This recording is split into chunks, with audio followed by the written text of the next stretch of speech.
Sultan's Great Day was the most beautiful horse I had ever seen about 25 years ago, and he was in a stall in a shadowy part of the stable, and I looked inside, and this very young, I think he was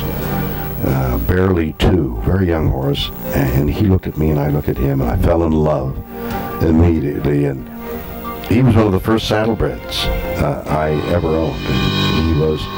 inordinately expensive, and the idea of paying that much money for a horse had never occurred to me. Mind you, it's occurred to me many times since, but not then. Anyway, I did buy him, and he did win his 2-year-old and then his 3-year-old world championship, and then we decided to stand him at stud.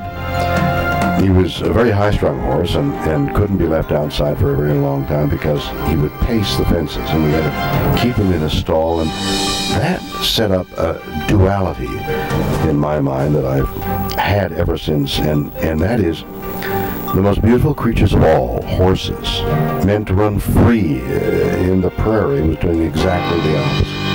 Incarcerated in a stall and let out for a short period of time every day to be worked, but then put back in.